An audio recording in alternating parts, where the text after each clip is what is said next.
ከመኝታ ቤታቸው ሳይወጡ የአሜሪካንን መንግስት ሚስጥር መዝረፍ የቻሉት አደገኛ ህፃናት ውድ ቤተሰቦች የነዚህን ህፃናት ጉድ ሰምቶ ለማመን ይከብዳል እስከ መጨረሻው አብራችሁኝ እንድትቆዩ ስል በአክብሮት እየጋበዝኩኝ ለቻናላችን አዲስ የሆናችሁ ሰብስክራይብ ማድረግ እንዲሁም ቪዲዮን ላይክ ማድረግ እንዳይረሳ አሁን ወደ ዝግጅት ያለፍኩኝ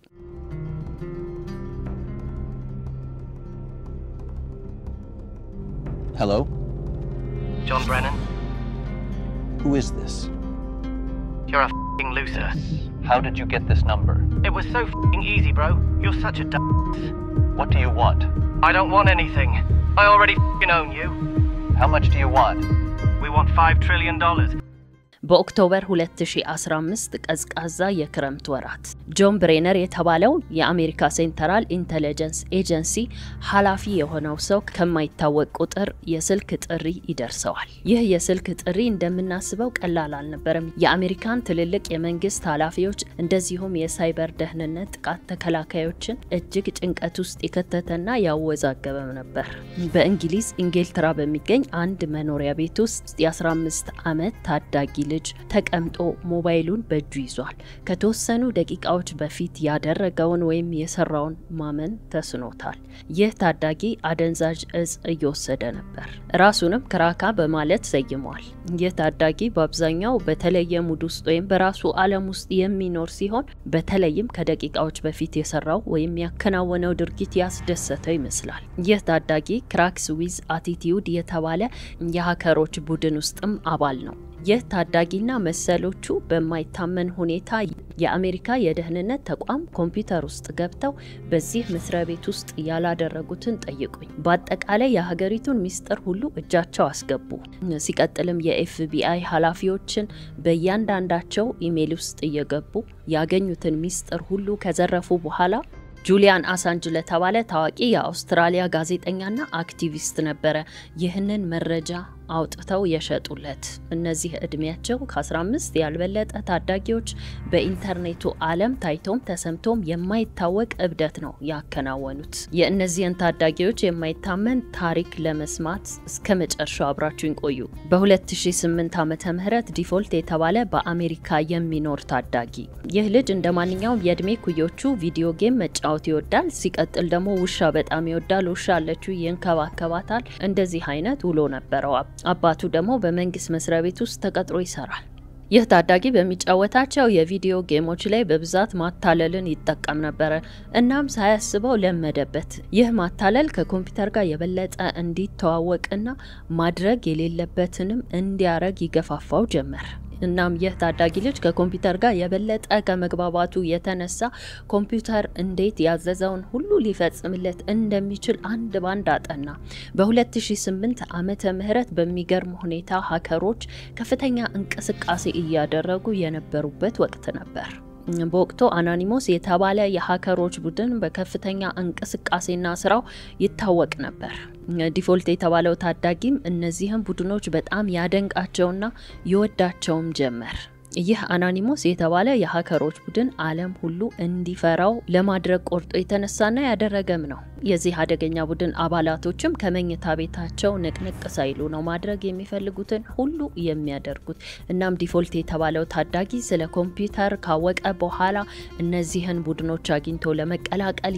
የተለያዩ ዌብሳይቶች ውስጥ እየገባ ፍለጋውን ጀመረ ነገር ግን እንዳጋጣሚ ያልተሳካለትም ምክንያቱም ይህ ቡድን መገመት ከሚቻለው በላይ ሰፊ ነበር ስለዚህም እንደምኞቱ የዚህ ቡድን አባል መሆን ሳይሳካለት ይቀራል ከዛም ሌላ አማራጭ ፈለገ አኖንሲክ የተባለ ሌላ የሃከሮች ቡድን አገኘ እዚህም እድል ይቀናውና የቡድኑ አባል መሆን ቻለ ይህ አኖንሲክ የተባለው የሃከሮች ቡድን በተለይም ፖለቲካና መሰል ተግባሮች ላይ ለመስራት ቆርጦ የተነሳ ቀላል የማይባል አደገኛ ቡድን ነው እናም ታዳጊ ዲፎልት እዚህ ቡድን ውስጥ ከተቀላቀለ በኋላ ቦትኔት የተባለ ኔትወርክ ውስጥ ገብቶ ስራውን ይጀምራል ይህ ቦትኔት የተባለው የኔትወርክ ቡድን ስራውን የሚያከናውነው በቫይረስ ነበር በቫይረስ ስላችሁ ብዙ ኮምፒውተሮች አሉ እስካፍንጫቸው በቫይረስ የተሞሉ እነዚህን ማሰራጨት ነበር በሚፈልጉበት ቦታ ሁሉ ከዛም እነዚህን ከቁጥጥር ውጪ የሆኑ ቫይረሶች በሚፈልጉት ቦታ ላይ ያውሉታል ወይም በሚፈልጉት ኮምፒውተር ውስጥ ከዛም በኋላ ከሳይበር ጥቃት ተከላካዮች ጋር ጦርነት ይገጥማሉ ቫይረሶቹ እጅግ አደገኛ ከመሆናቸው የተነሳ የሳይበር ጥቃትም ይሁን ሌላው ነገር በጣጥሰው ወይም አሸንፈው መሄድ የሚችሉ ናቸው። ስለዚህም ለነዚህ ሃከሮች የሚፈልጉትን ነገር ለማድረግ ተመቻቸላቸው ማለት ነው። ሲቀጥልም የኮምፒውተሩን ስራ በከፍተኛ ሁኔታ ያዛባል። እናም ሎድ አርግ ወይም ደግሞ ጫንልኝ ያላችሁትን ነገር መጫን ይሳነዋል። በአጠቃላይ በአገልግሎቱ ላይ ከባድ ተጽዕኖን ያሳድራል። በዚህን ወቅት እነዚህ ሃከሮች ገብተው የሚፈልጉትን ሁሉ ኮምፒውተሩን በቁጥጥራቸው ስር ማድረግ ይችላሉ ማለት ነው።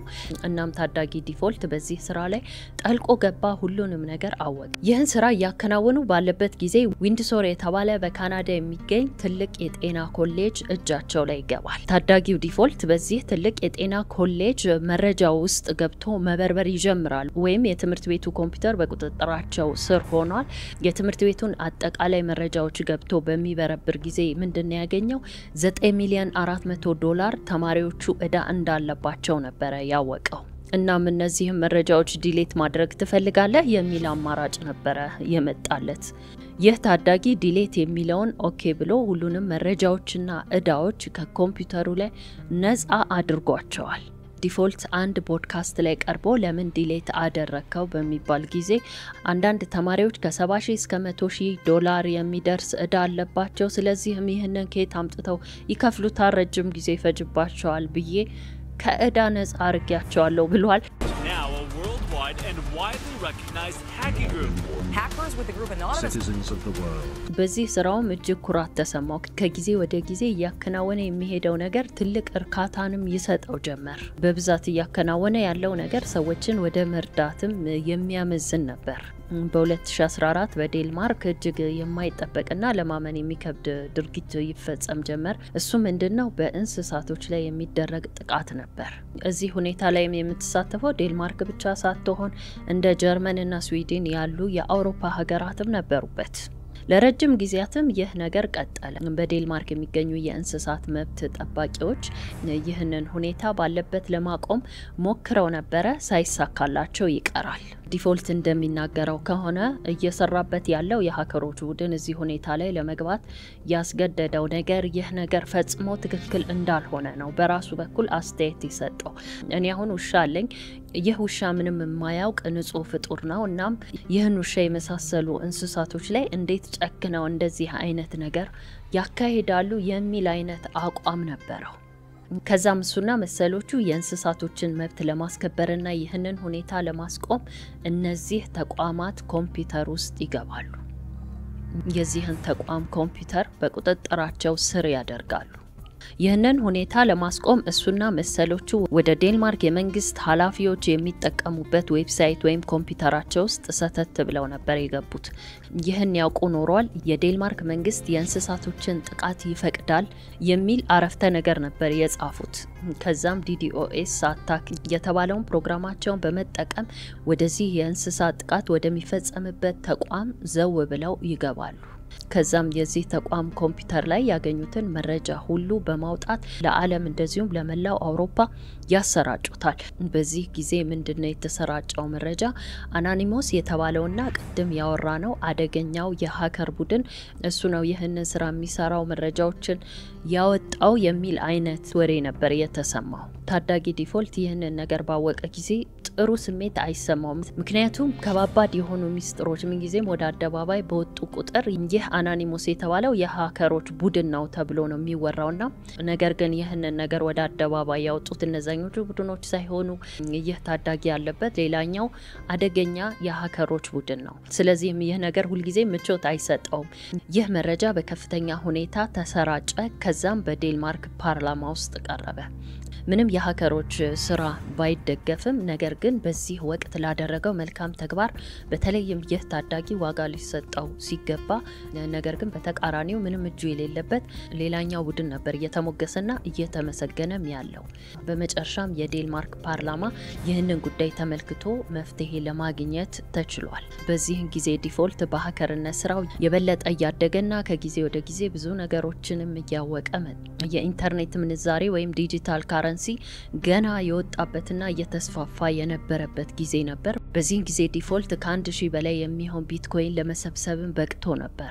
ይህ 1000 ቢትኮይን ቀላል ገንዘብ አይደለም። አሁን ባለንበት ወቅታዊ ሁኔታ ምንዛሬው $40 ሚሊዮን ይገመታል። ይህንን ቢትኮይን ሴቭ አድርጎ ያስቀመጠው እዛው መኝታ ቤት ውስጥ ባለው ሃርድ ዲስክ አማካኝነት ነው። ይህን ሃርድ ዲስክ ደግሞ ቁም ሳጥን ላይ አስቀምጦታል። ይህ ታዳጊ ከጊዜ ወደ ጊዜ በዚህ ስራ እየጠለቀ በገባ ጊዜ ፍርሃቱን በዛው ልክ እየጨመረ ሄደ። ምክንያቱም ከጊዜ ወደ ጊዜ ኃይለኛ ከሚባሉ ወይም ከፍተኛ ስልጣን ላይ ካሉ ሰዎች ጋር ግንኙነቱ እጅግ ያስፈራ ነበረ። ማለትም ብዙ ጠላቶችን ስላፈራ ስጋቱም የዛኑ ያክል መጨመሩ አልቀረም። ይህ ልጅ ቀጥታ ቤት ውስጥ ያለውን ዋይፋይ አይጠቀምም ነበረ። ከአንዳንድ ሰዎች ጋር ለመደዋወል የሚጠቀመው ሳተላይት ነበረ። ከዛም ሲቀጥል ዴሪኩዊን በሚል ስም ፍሪ ዋይፋይ ነበረው። የሚጠቀምበትንም ኮምፒውተር ማንም ሊከፍተው በማይችልና እጅግ ሚስጥራዊ በሆነ ሁኔታ ነው የሚጠቀመው። ኢቭን ዘግቶ ለመክፈት ሲል ግማሽ ሰዓት መጠበቅ አለበት። ከኖርማል ኢንተርኔት ራሱ ወጥቶ ራሱን አግሎ በሌላ ዓለም እንደሚኖር ቁጠሩት። በከፍተኛ ሁኔታ ሚስጥራዊነቱ በተጠበቀና አስተማማኝ ከሚባልም በላይ ባለ ሁኔታ ኮምፒውተሩንና ከዛው ጋር የተያያዙ የግል መጠቀሚያዎችን ሁሉ በከፍተኛ ጥንቃቄ የሚጠብቀው ልጅ ለማንም ለምንም ይህንን ሁኔታ ተንፍሶ ታያቅ። እና በዚህ ሁኔታ ከፍተኛ ጥንቃቄ እያደረገ ባለበት ጊዜ ምን ገጠመው? በሜይ 2013 ዓመተ ምህረት አንድ በአሜሪካ የደህንነት መስሪያ ቤት የሚሰራ የ29 ዓመት ወጣት ይህ ወጣት በአሜሪካ ደህንነት መስሪያ ቤት ውስጥ ተቀጥሮ ሲሰራ $200,000 ደሞዝ ተከፋይ ሲሆን ከዛም ባለፈ ለሱና ለቤተሰቡ መኖሪያ ቤትን ጨምሮ የሚያስፈልጋቸው ነገር ሁሉ በመስሪያ ቤቱ የሚሸፈን ይሆናል። ይህ ወጣት የደህንነት ሰራተኛ ከጊዜያቶች በኋላ አንድ ትልቅ ሚስጥር ለማወቅ በቃ። እሱ ምንድነው? የአሜሪካ መንግስት የኮምፒውተር ዕውቀት ያላቸውን ዜጎች ማለትም ህፃናትና ሴቶችንም ጨምሮ ማንኛውንም ዜጋ ቢሆን ከኮምፒውተር ጋር ጥብቅ ግንኙነት ካለውና ዕውቀት ካለው እንደምትሰልላቸው የሚል መረጃ ነበረ ያገኘው። ይህን መረጃ ካገኘበት ጊዜ ጀምሮ ይህ የደህንነት ሰራተኛ አይምሮ እረፍት አላገኘም። ምክንያቱም ይህ ሁኔታ የዜጎችን መብት የሚጋፋና ምንም ነገር ለማድረግ እንደሚያሳቅቃቸውና አግባብም ነው ብሎ አላሰበም። እናም ይህን ሐሳቡን ለጠበቃም ይሁን በአካባቢው ላሉ የህግ ሰዎች ቢያማክር ራሱ ላይ ነው ዞሮ የሚፈርደው። ምናልባትም እድሜ ልኩን እስር ቤት ሊያሳልፍ እንደሚችል ታወቀው። ስለዚህ እዛው አሜሪካ ውስጥ ያለ ከማንም ጋር ተነጋግሮ ወይም ለማንም ይህንን ጉዳይ ተንፍሶ ሶልቭ ማድረግ እንደማይቻል ነው የገባው። ራሱን ከባድ አደጋ ላይ መጣል ስለሆነ ሆኖ ማድረግ ያለበትን እያሰበና ይህንን መረጃ ለረጅም ጊዜያት እያጠናከረና እየሰበሰበ ቆየ። እነዚህ መረጃዎች አጠናክሮ ከጨረሰ በኋላ ያሰበውን ነገር ለማከናወን ከመስሪያ ቤቱ ፍቃድ መጠየቅ እንዳለበት ወሰነ። እናም ለረጅም ጊዜ የሰው በሚጥል በሽታ ይሰቃይ ስለነበር ያንን ለመታከም ወደ ሆንግ ኮንግ መሄድ አለብኝ በሚል ነበር ፍቃድ የጠየቀው። ተፈቀደለት። የያዘውን መረጃ ሁሉ ጠቅልሎ ወደ ሆንግ ኮንግ አመራ። ምናልባትም ወደዛ ያመራው ከአሜሪካ መንግስት ሊከላከልኝ የሚችል ብቸኛ ቦታ ነው በሚል አማራጭ ይሆናል። እዛም ከደረሰ በኋላ ሎራና ግራን የተባሉ ጋዜጠኞችን አገኘ። ከዛም እጁ ላይ ያለውንና ለረጅም ጊዜ ሲያሰባስብና ሲያጠናክር የቆየውን መረጃ ያስረክባቸዋል። በወቅቱ ኤድዋርድ ስኖደን የተባለው ግለሰብ አሜሪካንን በከፍተኛ ሁኔታ በመዘርጠጡና በማዋረዱ እጅግ እውቅናን አትርፎ ነበር። ኤድዋርድ ይህንን ተግባር በፈጸመ ጊዜና በየማስ ሚዲያው እየወጣ የአሜሪካን መንግስት አሰራር በሚያዋርድና በሚገልጽበት ጊዜ ከተከታተሉት በብዙ ሚሊዮን የሚቆጠሩ ሰዎች አንደኛውና ዋነኛው ባለ ታሪካችን ዲፎልት ነበር። ታዳጊ ዲፎልት ከጅምሩ አንስቶ አሁን እስከ ደረሰበት ደረጃ ድረስ የመጣበትን አመጣጥ አይተናል። ስለዚህም የዚህ ጥቃት ሰለባ ሊሆኑ የሚችሉት በመጀመሪያ ደረጃ እንደሱ አይነት ወጣቶች መሆኑ ታወቀው። ነገር ግን እስካሁን እንዳየነው ይህ ታዳጊ አስተሳሰቡ እጅግ ከባድ ነው። ስለዚህም በዘረጉት ወጥመድ ራሳቸውን አንድ ባንድ ጠብ ማድረግ እንዳለበት ነበር። ይህ ታዳጊ ያሰበው ወይም ያቀደው ምንድነው? በደህንነት መስሪያ ቤት ውስጥ የሚያገኘው መረጃ ሁሉ ወይም የሚያገኙት መረጃ ሁሉ ከዘረፉ በኋላ ይህን መስሪያ ቤት እንዳልነበር ማድረግ ነው፣ ወይም በዘረጉት ወጥመድ ራሳቸውን መጥለፍ። እናም ይህንን ስራ ለመስራት ቀደም ብሎ ስራ ከጀመረበት የሃከሮች ቡድን ወይም ክራክስ ዊዝ አቲቲዩድ ከተባለው ቡድኖች ጋር መጣመር ግድ ይለዋል። አስታውሳችሁ ከሆነ በፕሮግራማችን መግቢያ ላይ በእንግሊዝኛ የሚኖርና አንድ አደንዛዥ እጽ የሚወስድ ሃከር ተዋውቀናል። የ15 ዓመቱ ታዳጊ ክራካ። ይህ ሌላው የ15 ዓመት ታዳጊ ከእድሜው በላይ ነው የሚያስበው። የአሜሪካ መንግስት ላይ አንድ ነገር ማድረግ እንዳለበት ነበር ያሰበው። አሜሪካ በፍልስጤም ላይ ያደረሰች ያለችው ተጽዕኖና ጉዳት የአሜሪካ የደህንነት ተወካይ ኃላፊ ወደ ሆነው ሰው መረጃ መሰብሰብ ነበር ያመራው። ስለዚህ ጄምስ ክላፐር ስለተባለው ሰው መረጃ ጎግል ላይ ገብቶ ስሙን በሚጽፍ ጊዜ ያለ ምንም ችግር የዚህን ሰው ሙሉ መረጃ ለማግኘት ቻለ። ሌላው ቀርቶ ሰውየው ሊገኝበት የሚችለውን የስልክ ቁጥር ሳይቀር ነበር ጎግል ላይ ያገኘው። ይህም ለ15 ዓመቱ ክራካ ትልቅ እርዳታ ነበር። ማለትም ያለ ምንም ልፋት በቀጥታ የሚፈልገው ነገር ለማከናወን ረዳው። ስለዚህም በቀጥታ የዚህን ሰው ኢሜል ነበር ሃክ አድርጎ የገባው። ኢሜሉ ላይ ያገኛቸውን ሚስጥር አዘል መረጃዎች ወዲያውኑ በትዊተር ያሰራጨዋል። ይህ መረጃ በትዊተር ላይ እንደተሰራጨ ዲፎልት ወይም ሌላኛው ታዳጊ አይቶት ነበር። ከዛም በኋላ ይህ ክራካ የተባለው ሌላው የ15 ዓመት ታዳጊ ምንድነው ማድረግ የጀመረው? ያንን መረጃ በትዊተር ላይ ካሰራጨ በኋላ ከአሜሪካ የደህንነት ቢሮ ወይም ከጄምስ ክላፐር ቢሮ የሚመጣውን ጥሪ በጠቅላላ ለፍልስጤም ነጻነት ድምጽ ነበር የሚጠቀምበት። ይህ በእንዲህ እንዳለ ዲፎልት የተባለው ሌላኛው ታዳጊ ጓደኛው ወይም አምሳያው ክራካ የሚያደርገውን ድርጊት ሁሉ እየተከታተለ የነበረበት ጊዜ ነበር። እናም ይህ ልጅ እያደረገ ያለው ነገር ያስደስተዋል። ከዚህ ልጅ ጋር መተዋወቅ ይፈልጋል። ክራካና ዲፎልት ይተዋወቃሉ። መተዋወቅ ብቻ ሳይሆን አብረው መስራትም ይጀምራሉ።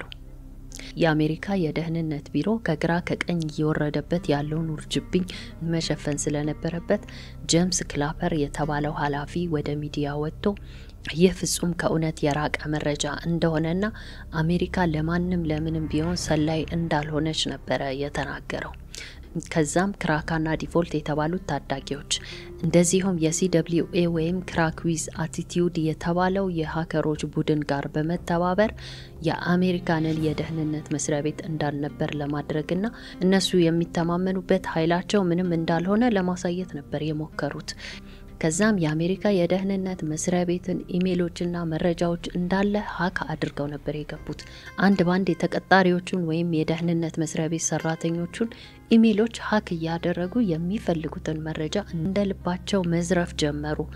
የነዚህ ልጆች እቅድ ያነጣጠረው ጆን ብሬነር የተባለው ሰው ላይ ነው። ይህ ሰው የአሜሪካ የደህንነት ጠቅላይ ኃላፊ ነው።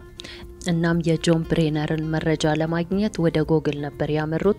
ክራካ ከዚህ ቀደም እንዳደረገው ሁሉ የዚህን ሰው መረጃ ከጎግል ላይ ለቅሞ ያመጣል።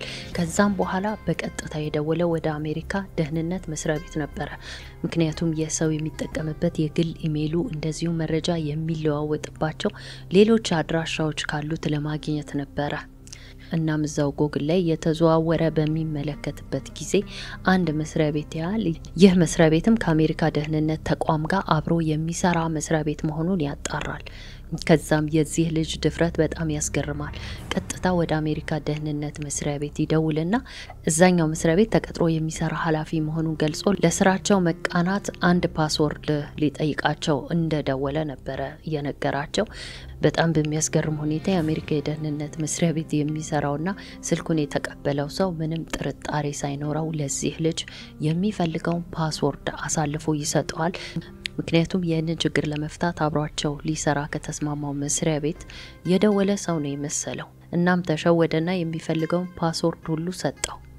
ከዛም ታዳጊው ክራካ ሳያስበው የጆን ብሬነር የግል ሂሳብ እንደዚሁም ፓስወርድ ኢሜሉን ጨምሮ ሁሉንም መረጃ በቀላሉ ማግኘት ቻለ። እሱ በፈለገው መንገድ ሁሉ ነገር ቀያይሮ በቁጥጥሩ ስር አደረገው። የዚህ ሰው አካውንት ውስጥ ኢሜል ውስጥ ገብቶ በሚበረብር ጊዜም የዚህን ሰው የግል ስልክ ቁጥር ነበር ያገኘው። ከዛም በኋላ ወዲያውኑ ለጓደኛው ዲፎልት ይልክለታል። በፕሮግራሙ መጀመሪያ ላይ የሰማችሁት የስልክ ልውውጥ የመጣው በዚህ የተነሳ ነው። ዲፎልትም ምንነቱ በማይታወቅ ቁጥር ወደ ደህንነት መስሪያ ቤት ዋና ኃላፊ ይደውላል። ይህ ብቻም አልበቃቸውም። ጆን ብሬነር የተባለው ሰው ቤተሰብ ጋም ያለ ምንም ፍራቻና ስጋት እንደልባቸው መደወል ይጀምራሉ። አስባችሁታል? ይህን ሁሉ ነገር የሚያደርጉት እንግዲህ የ15 ዓመት ታዳጊዎች ናቸው። ጆን ብሬነር የተባለው ኃላፊ አደገኛ የሆነ ጨዋታ ከጀርባው እንዳለ ስለገባው ላልተወሰነ ጊዜ ከአካባቢው ይርቃል። እንደዚሁም በቤተሰቡ ላይ ኃይለኛ ጥበቃ እንዲደረግላቸው ነበር የተወሰነው። ክራካ የዚህን ሰው ኢሜል በቁጥጥሩ ስር ባደረገበት ጊዜ እጅግ አደገኛ ሚስጥሮችን የያዙ ኢሜሎችን አገኘ።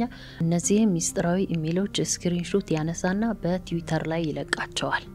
እነዚህን በጣም አደገኛና ሴንሲቲቭ የሆኑ መረጃዎች ወደ ትዊተር በሚለቃቸው ጊዜ ብቻውንም አልነበረም፣ ሌሎችም የሚተባበሩት ነበሩ። ስኖዳን የተባለው ግለሰብና ጁሊያን የተባለው የአውስትራሊያው ጋዜጠኛ በየበኩላቸው በዚህ አደገኛና ሴንሲቲቭ የሆነ መረጃን በማሰራጨት ተግባር ላይ ተጣምደው ነበር። ይህ መረጃ ቀላል መረጃ አልነበረም። ጆን ብሬነር የተባለው ሰው ሲሰራ ሲያደርግ የነበረው አንድ ባንድ እዚህ ኢሜል ላይ ይገኝበታል ቀላል የሚባል ሚስጥርን የያዘ አልነበረም። እጅግ አደገኛና ሴንሲቲቭ የሆነ መረጃ ነው እንግዲህ በየቦታው የተሰራጨው። አስቡት አንድ ሰው ለራሱ ማየት ወይም መድገም የማይፈልገውን ሁኔታ በኢንተርኔት ላይ ሲሰራጭበት የሚፈጠረው ስሜት ቀላል አይደለም። በዛ ላይ ትልቅ ኃላፊነት ላይ ያለ የሀገር ባላደራ። እነዚህ ህፃናቶች የሰሩ ስራ የአሜሪካንን የሴንትራል ኢንተለጀንስ መስሪያ ቤት ለዚህ ላልታሰበና ድንገት ለተፈጠረው ዱብዳ መላ ለመፈለግና አንዳንድ ነገሮችን ለመዘጋጋት ለመቀያየር $1,500,000 ነው ያወጡት። ይህም አይደለም የሚያስገርመው። ያወራን ያለነው በዓለም ደረጃ አለ ስለተባለ ትልቅ የደህንነት ተቋም ነው። አስባችሁታል በእነዚህ ህፃናት የደረሰበትን ውርደትና ክሽፈት። ይህ ጆን ብሬነር የተባለው ዋና ኃላፊስ የሁሉ ኃላፊነት ቦታ ላይ ከተቀመጠ ሰው የማይጠበቅ ጉድ በአደባባይ ሲዘረገፍ ምን ሊሰማው ይችላል? አሁንም የነዚህ ህፃናቶች ወይም ክራክ ዊዝ አቲቲዩድ የተባለው ቡድን ጉድ እዚህ ላይ አላበቃ። ከዚህ በኋላስ ምን አደረጉ? የዚህ ሰው ኢሜል ላይ ያገኙትን መረጃዎች ብቻ አሰራጭተው ዝም አላሉም ነበር። አሁንም በጥልቀት ይህ ሰው ሲሰራ የነበረውን ወይም የተለዋወጣቸውን መረጃዎች ሁሉ ማውጣቱን ቀጠሉ። ከዛ ማርክ ጁሊያኖ የተባለው የፌዴራል የመርማሪ ክፍሎች ኃላፊ ጋር ነበር የደረሱት።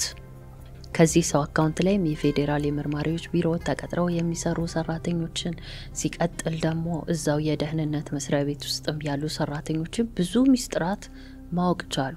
ከዛ ምንድነው ያደረጉት? ይህንን ሁሉ እየወሰዱ ፖስት እያደረጉ በየቦታው ማሰራጨት። እንደዚህ እያሉ የሰብአዊ መብት ኮሚሽን ጋር ነበር የደረሱት። ይህ መስሪያ ቤትም አሜሪካ ውስጥ ስላሉ ታሳሪዎች ወይም እስረኞች ያገባዋል። ከዛም የታሰሩ ጓደኞቻቸውን ያፈላለጉ በኢንተርኔት ላይ መልቀቅ ይጀምራሉ። ከነዚህ መሃል ጄረሚ ሃመንድ የተባለ የራሳቸው ጓደኛ ይገኝበታል። የሆነ ጊዜ ተጋልጠው ሲያዙ ቅጣታቸው ምን እንደሚሆን ራሱ ማሰብ አይፈልጉም። እነዚህ ህፃናቶች ዲፎልት እንደነገርኳችሁ እጅግ ጠንቃቃ ነው። በዛውም ልክ እብደታቸው ከወሰን ያለፈ ነው ብዬ ነው ማስበው እኔ። ከዛስ ምን ተፈጠረ? ይህ ዲፎልት የተባለው ታዳጊ በዚህ ጥንቃቄ ሁሉ መሃል ከለታት አንድ ቀን ምንድነው ያደረገው? የአንድ ጓደኛውን ገርል ፍሬንድ ጓደኝነት ይይዛታል። ከዛም ጓደኛው ምንድነው ያለው? ካንተ ጋር ብትቀጥል ችግር የለውም እኔ ትቻታለሁ አይነት ነገር ነው የመለሰለት። ነገር ግን ጓደኛው ባፉ እንደዛ ቢለውን በልቡ ግን ቂም ቋጥሮበት ነበር። እናም አንድ ቀን ዲፎልትና ጓደኛው ቁጭ ብለው እየጠጡ ነበር። መጠጣት ሲባል ከልክ ያለፈ መጠጣት። እንደዛ ጠንቃቃ የነበረው ታዳጊ ዲፎልት በስካር መንፈስ ያደረጉትን ሁሉ ለጓደኛው አውጥቶ ተናገረ። የአሜሪካን የደህንነት መስሪያ ቤትን እንዴት አድርገው እንዳመሱት። ከዛ ይህ ጓደኛው ምን ሊያደርግ ይችላል ብላችሁ ትገምታላችሁ? እንደገመታችሁት ነው። ኤፍቢአይዎች እንግዲህ ሲገቡ አንኳክተው ወይ ፍቃድ ጠይቀው አይደለም። ስለዚህም ዲፎልት በተለመደው ጥንቃቄ ላፕቶፖቹን እየዘጋጋ በነበረበት ጊዜ ኤፍቢአይዎች ድንገት የክፍሉን በር በርግደው ይገባሉ። እናም ኮምፒውተሩ ገና አልዘጋም በመዝጋት ሂደት ላይ እያለ በነበረበት ጊዜ ነው የደረሱት። ምናልባትም ቢዘጋ ኖሮ ይህ ልጅ ይገሉታል እንጂ አይከፍትላቸውም ነበር። እናም በፍጥነት ኮምፒውተር ውስጥ ያለውን መረጃ በሙሉ ኮፒ አድርገው ለመያዝ በቅተዋል። ክራካም እንግሊዝ ያሉ ፖሊሶች ክፍሉ ድረስ በመግባት ጠቅላላ የሚጠቀምበት ዲቫይስ ወይም ኮምፒውተሮች በቁጥጥር ስር ውለዋል እስከ ልጁ ጭምር። ከዛም ቅጣቱን የሚቀበለው አሜሪካ ስለሆነ ወደ አሜሪካ ተላከ። ክራካ ለአቅመ አዳም አልደረሰም፣ 15 ዓመቱ ነው። ስለዚህም የ2 ዓመት እስር ነው የታሰረው። በእንግሊዝ ሀገር በሀከሮች ታሪክ ለመጀመሪያ ጊዜ ነው ክራካ እንግዲህ 15 ዓመቱ ታዳጊ በዚህ ኬዝ ተከሶ የታሰረው ማለት ነው። ከዛም የእስር ጊዜውን ከጨረሰ በኋላ የሳይበር ጥቃት ተከላካይ ወይም ሀከሮችን የሚዋጋ ሰራተኛ ሆኖ ነው ቀጣይ ህይወቱን እየመራ ያለው። ዲፎልትን በተመለከተ በጣም በሚገርም ሁኔታ ክራካ ነው ብዙ ስራ ሲያከናውን የነበረው። ነገር ግን ዲፎልት የተቀጣው ከሱም በላይ ነበር። 5 ዓመት እስር ከዛም ሲቀጥል $145,000 ቅጣት ነበር የተፈረደበት። ዲፎልትም እንደተናገረው የኔ እርምጃ ከፖለቲካ ፍትህ አንፃር እውነት ነው ብዬ አምኜ ነበር። ከዛም ከ2 ዓመት በኋላ ስህተት መስራቴ ገባኝ ነበር ያለው። የዛሬው አስገራሚ ታሪካችን በዚሁ አበቃ። ውድ ቤተሰቦች እናንተስ በሰማችሁ ታሪክ ላይ ምን ሐሳብ አስተያየት አላችሁ? ሐሳብ አስተያየታችሁ እንደተለመደው በኮሜንት መስጫ ሳጥኑ ላይ እንድታሰፍሩልኝ እንዲሁም ላይክ እና ሰብስክራይብ እንዳይረሳ። በሚቀጥለው በአዲስ ታሪክ እስካገኛችሁ ባይ ባይ።